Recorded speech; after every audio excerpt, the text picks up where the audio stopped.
And here we are. Busoy playing Boros Hammertime and James with his signature Simic Merfolk. Look at that sleeve. That's Aquaman right there. Busoy, Tagardas 8 into Ornithopter. Alright, I see where this is going. Again, guys, this is Pioneer. I think. If you see that coming through, yo! Hammertime coming in. I think Hammertime is just one to cast, right? Immediately 10 damage to the face. This is going to be a short game. What is this? Alright. James putting in a Lord to be sacrificed to the Ornithopter. So he draws a card, attacks, blocks, open the armory at the end of the turn. I believe that we should search for a equipment, if I'm not mistaken. Sorry, down to one card in hand. Yes, that's Boros Hammertime in Pioneer. This is crazy.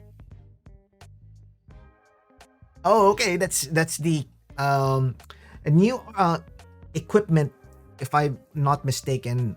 Gains trample or haste, or first trample haste, if I'm not mistaken. Something to give trample to. The best Hammertime. Soy passing the turn. James draws a card. He really needs to have a Merfolk Trickster here. Otherwise, we're going to game 2. Alright, James deep in the tank. Yes, definitely. This is crazy. James puts a land, picks it up. Puts a land, picks it up.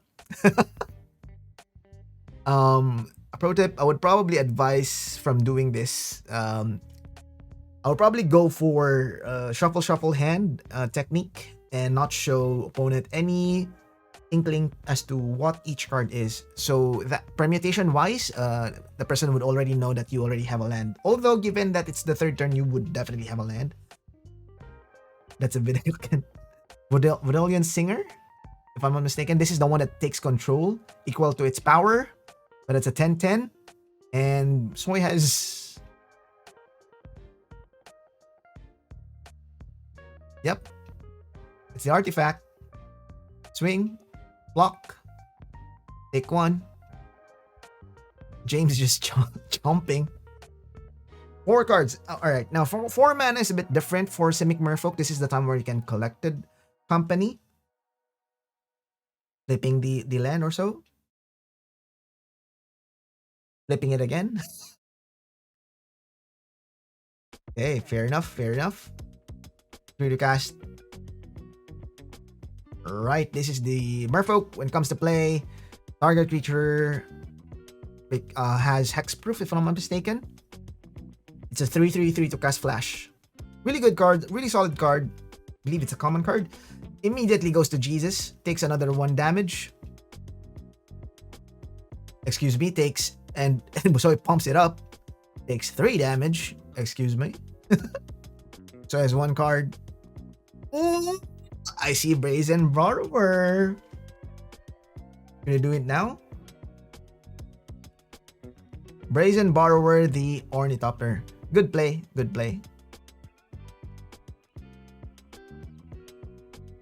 I'll probably wait for it though.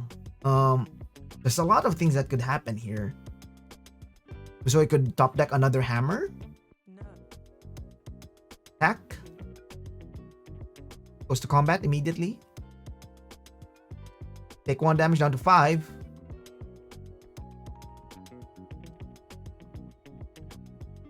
Ooh. Hammer. The 3/1, discard a card, tap it, and then becomes indestructible. End of turn, James produces a Lord. That's a Mutavault.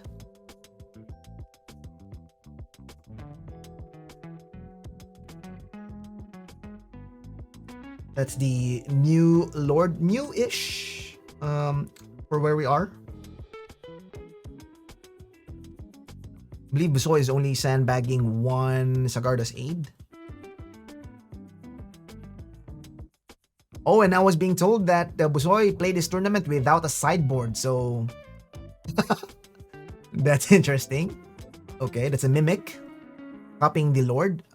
We see this played by James against this line of play was played by James against Rakdos. Open the armory, search for an equipment. I believe that's open armory. It's couldn't make it out from here, but I believe it would say to cast sorcery and then search your library for an equipment card put into your hand. So is basically baiting it out, saying that, hey, if you got it, you need to counter it right now. You need to sacrifice 2 of your creatures. Theoretically, James can do it by activating the Mutavault and then sacrificing it. But I think at that point in time, James will be down to 1 or close to it if he blocks with the Lord. It's a diminishing return type of situation. And okay, of course, Busoy will probably put into hand. Everybody goes into combat, swings to combat, including the 1-1. Okay, oh, the 1-1 did not attack, so he activated it.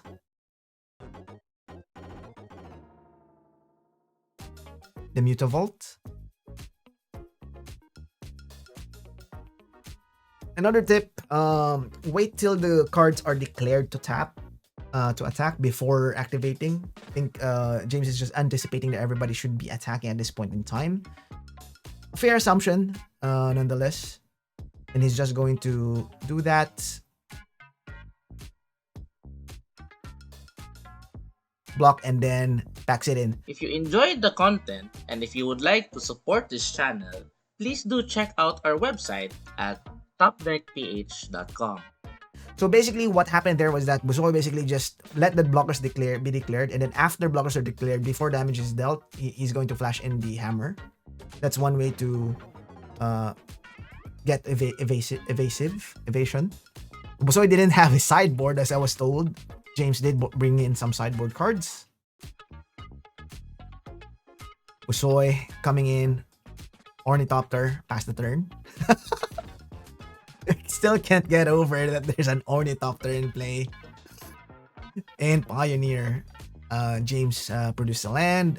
I believe that's a Courtyard, if I'm not mistaken. Produces any mana as long as it's spent on a creature. Soy's Inspiring Advantage. Kind of looks like a what do you call this? Boros Burn. Land composition. And then passes the turn. Oof, interesting. Soy just kept a threat light hand? Question mark. Gain control of your Ornithopter. This is not looking good. Oh my god. I'm slowly falling in love with that card. Oh my god. It's been an MVP for some time. And now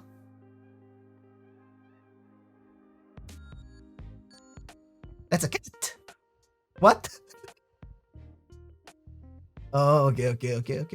It's the goblin. I believe it's a 1/1 goblin. Whenever it dies, it deals X damage to any target equal to its power. So it's a very good target for hammer. That's a lord, passes the turn, leaving 1 mana open. I believe James did shock a land. That means that you have a want to cast interaction, probably a bounce spell. Regardless, aid. Okay, I can see why. There's a spell pierce. Kind of makes sense. All right, okay, fair enough. So it has 2 cards in hand. One of the problems with this type of deck is that it's very hard to recuperate cards in hand. In Modern, it's a bit easier because you have the cards like Sentinel, Esper Sentinel that make you draw a card. You also have Stone Blade. Okay, and then he's gonna pierce it. Then Busoy would just be gladly to pay. I think James just used the spell pierce as a time warp effect right here because James knows that maybe he can outpace the opponent by playing a lot of lords this turn. Goes to combat. They're both 4/4, 1/3/3, 1/4/4. Busoy's deck is just going to take that damage, probably because he knows that he can deal it back. The cat is lifelink, if I'm not mistaken. Now it's Busoy's turn to attack. Okay. James is saying, okay, before attackers are declared, he's gonna tap that one. Okay, and then Feline comes in and attacks. Ooh, that was sneaky play. That was good. That was good. I like that. If the cat has lifelink, oh, okay. It's the other way around. He's going to tap the cat because he knows that it has lifelink. Gonna block. Here's a hammer. Dies. Passes the turn. Interesting. Not looking good for Busoy here. Staring at 4, 8, 10. It's lethal. What? Okay. I think the board is lethal. Okay, mind link automation on off screen. So the card that Jerson introduced to me, and James is going Alpha Strike. Tap it out.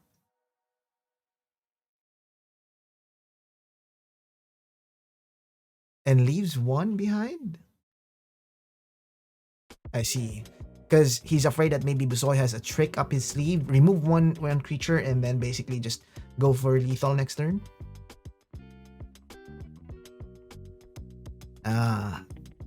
During their upkeep, they're going to, I believe, that slip off the back. So it's just going to face out, including the hammer, if I'm not mistaken. Could be wrong. That's another hammer though. Attack. Going to find link. Here's a hammer.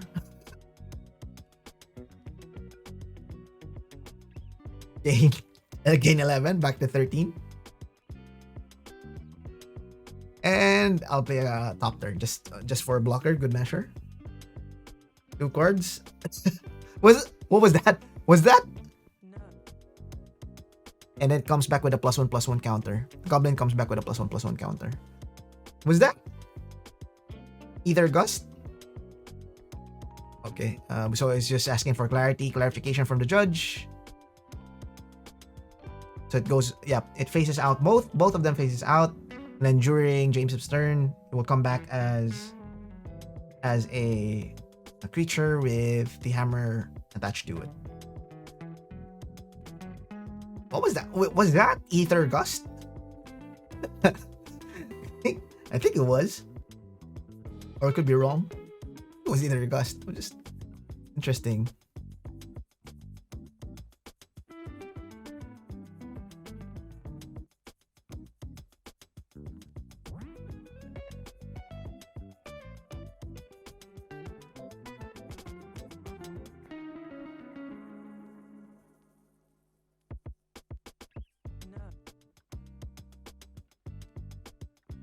A tricky spot because although it doesn't look like it, 18 and 13, the game is pretty much very close.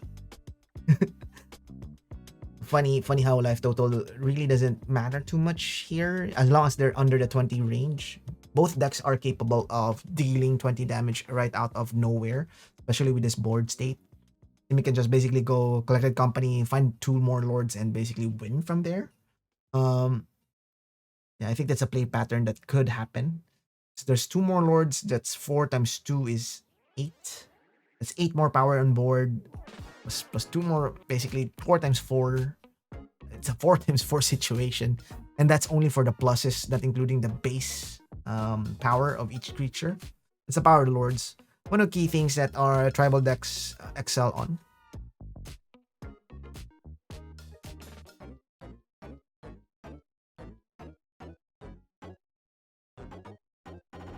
James does the same play pattern a while ago.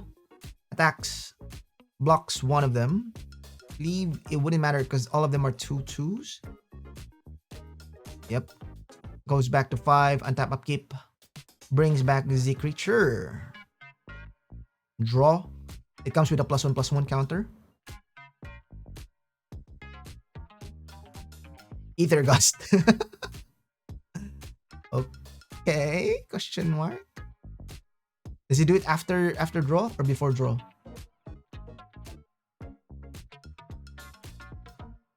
and then jumps right in front of the cat. Yikes, big yikes. Okay, okay, okay. Actually, Busoy has the option to put it on the bottom card if it was an Ether Gusts, right? Um, Silver Guild Adept. Key cards that propels Simic to or Merfolk to gain card advantage. I think that's 9 damage on board. Top upkeep draw. Yup. Counter the creature. Okay. Busoy now goes to attack. Chomps again. Gains 10, 11 again.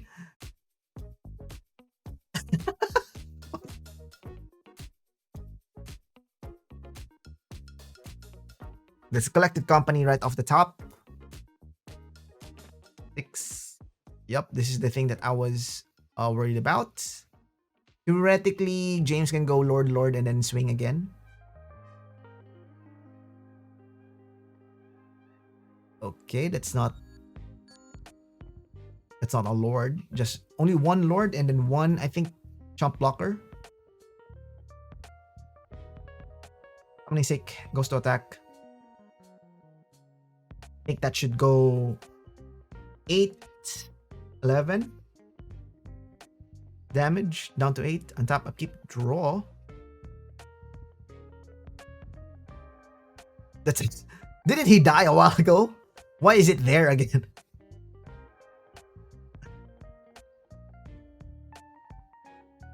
Attaching it to that. And then haste attack.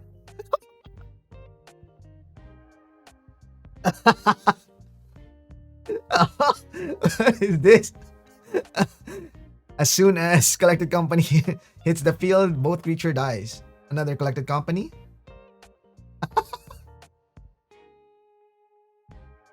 Okay, that's one. And whiffs. Yo, it's not looking good. Not looking good for our hero, James.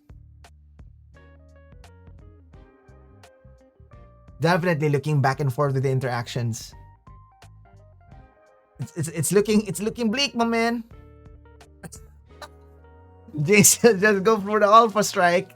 I think that's 9 damage now. It's 11 minus 3. That's 9. Okay, it's not looking good. James now passing the turn to Busoy. Top decks. Let's see. Takes a pause. Then goes to combat. Jumps into the cat. Takes 10 damage. Okay. And Busoy gains.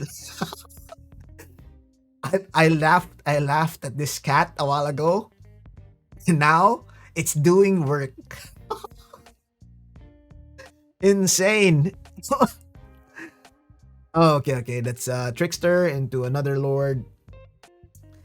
What you can actually do here is you can tempo out Soy. What he can do is, he's leaving the creatures back now. He can just attack a while ago, block, and then sacrifice. But because he's down to 7, it's not really that good. Slip off the back during combat. Cat phases out. Or will it? That's a resolute, right? Does that give hexproof? I don't think so.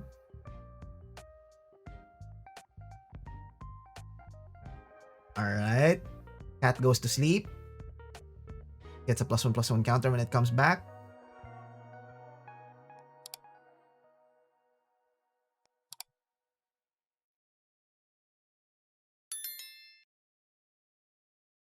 Attacks. Immediately we jumped on by a Merfolk. Oh, Brazen Borrower! Brazen Borrower! It's the thing with the meat blockers right here. Unless Busoy has a way to either sacrifice this creature, it's not going to look good. Alpha Strike. Trickster pumps up the team. I believe that should be 11, if my math is correct. Yep. Upkeep. gets the cat token. Judge pushes it in and then borrowers it with which one? The cat? Okay. But as we know, Busoy has a Resolute. He only needs a way to sacrifice the... Is there a way, main deck, to sacrifice this goblin? Not sure, yo. Another cat. Okay. Combat. Attacks. Immediately being blocked. Pass the turn. Top upkeep. James is on top deck mode. Let's see what he does. That's a land. I'll probably just bluff on that land. Okay. James coming in.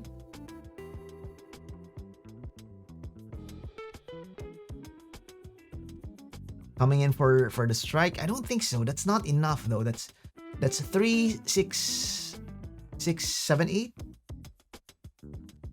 Right? You're dead on the swing back. Let's block and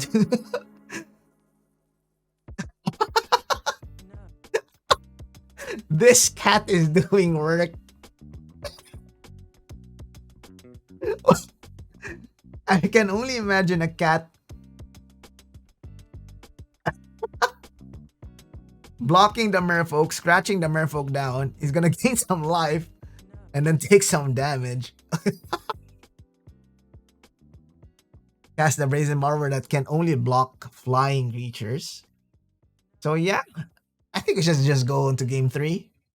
Or no, there's no game 3 because Busoy won game 1, right? Or no, or this is game 1. It's flying. Can only block creatures with flying. Okay. And that is it.